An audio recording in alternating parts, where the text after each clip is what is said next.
Parce que je trouve que c'est très important d'inclure un petit peu de sport dans sa vie, ça fait toujours du bien, que ce soit au niveau ou en loisir ou peu importe. Et voilà, on m'a proposé d'être marraine et je trouve que c'est une bonne cause. Ça me permet aussi de transmettre mon expérience un petit peu, de partager aussi avec tous les sportifs et sportives de cette association et de suivre leur parcours, les encourager. Et voilà, donc c'est une belle opportunité.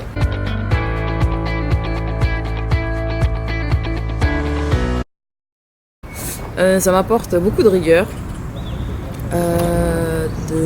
du focus, du mental, de la motivation, de la détermination. Parce que quand ça marche pas forcément comme on veut, on doit pouvoir trouver une solution, savoir se questionner, se remettre en question et trouver une solution ou trouver un chemin annexe pour arriver à ses fins.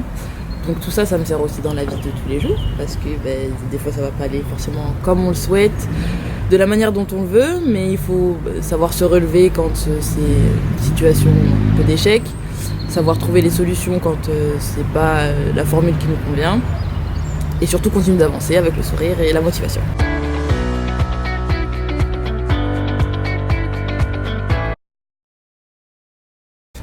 Pour moi c'est un réel honneur parce que être choisi comme porte-drapeau c'est pas une légère décision quand même.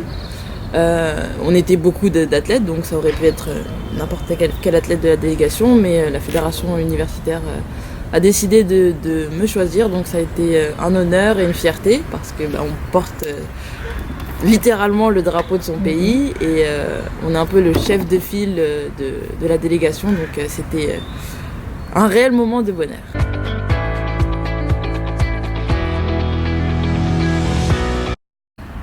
Pour moi, psychologiquement, c'est une étape qui a été franchie parce que ça fait 4 saisons que je traverse un peu des moments plus difficiles que j'ai pu en rencontrer avant.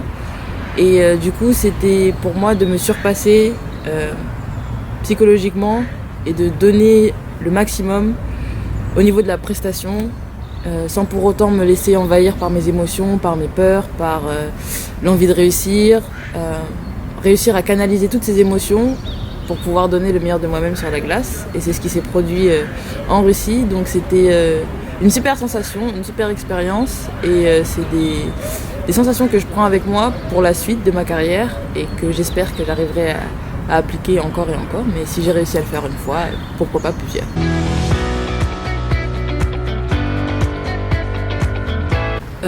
Pour moi, il n'y a pas de différence. Si, le nom est différent. Il n'y avait pas toutes les concurrentes qu'on peut trouver aux Jeux Olympiques. Mais pour moi, la difficulté de la compétition, la robustesse de la compétition, elle était la même. L'esprit d'équipe, il était le même, voire même encore plus que ce que j'ai pu voir aux Jeux Olympiques. Parce que dans ce village, on était tous les sports de glace et de neige réunis. On a pu partager des moments ensemble. Quand on était chez le kiné, on pouvait voir des skieurs ou des freestylers, on pouvait échanger. Et ça, c'est quelque chose qu'on ne peut pas forcément faire au JO de manière quotidienne parce qu'on vit dans des villages séparés et que là, on était vraiment tous dans le même village, dans le même bâtiment. On avait quelquefois des petites réunions. Quand on allait au réfectoire, on se croisait, on allait s'asseoir avec d'autres personnes qu'on ne connaissait pas, on commençait à se découvrir un petit peu. Donc ça, c'était vraiment un truc magique et je pense que c'était le petit plus qu'on n'a pas forcément au JO.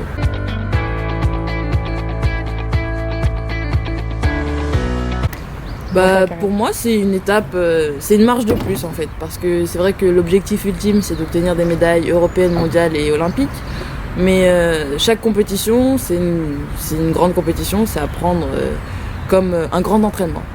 Chaque compétition, c'est un grand entraînement, que ce soit les JO, les mondes, c'est juste le nom qui change, mais c'est un grand entraînement devant un public. Et voilà, il faut se faire plaisir sur la glace, faut essayer de faire la meilleure performance possible. Et là, ça a été le cas, j'ai réussi à faire de bonnes performances et je prends ça, c'est d'expérience en plus et c'est beau aussi à mettre sur le palmarès, ouais, donc voilà. On crache pas sur une compétition, peu importe son envergure, qu'elle soit régionale, nationale ou internationale, parce que c'est ce qui nous forge, c'est ce qui fait les athlètes qu'on est aujourd'hui, c'est ce qui nous permet de faire les modifications nécessaires pour la suite et c'est ce qui nous permettra d'arriver au niveau où on va arriver au moment opportun.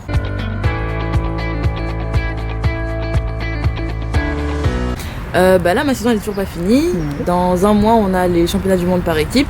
Donc je me prépare pour donner le meilleur de moi-même. Surtout que c'est un format un peu différent de nos compétitions habituelles parce que là, on patine vraiment pour l'équipe. Donc la compétition en soi, elle reste la même.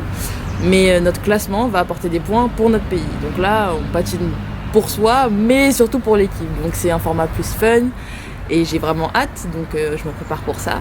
Et la prochaine étape, ce sera de se préparer pour la saison à venir, préparer de nouveaux programmes, de nouvelles transitions, de nouvelles chorégraphies, et puis être prête pour attaquer en septembre.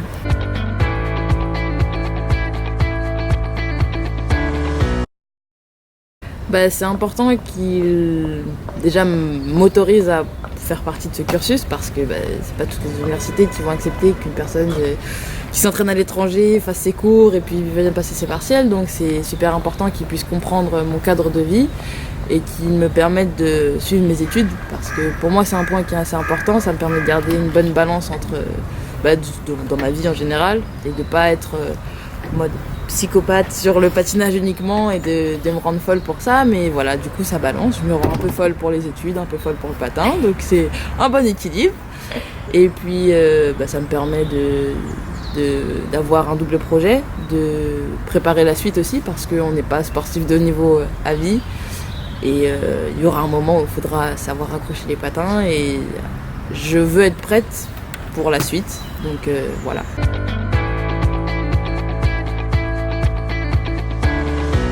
Vous êtes super, parce que j'ai entendu que vous étiez la première association sportive, donc déjà félicitations à toutes et à tous. Et aux sportifs de haut niveau, surtout ne lâchez pas, suivez vos rêves, suivez vos ambitions, rêvez grand, soyez fous dans vos rêves un petit peu, et ne baissez jamais les bras. Ce sera pas un parcours facile, il sera sûrement semé de plein d'embûches, mais ça ne veut pas dire que vous n'y arriverez pas. Donc toujours déterminé.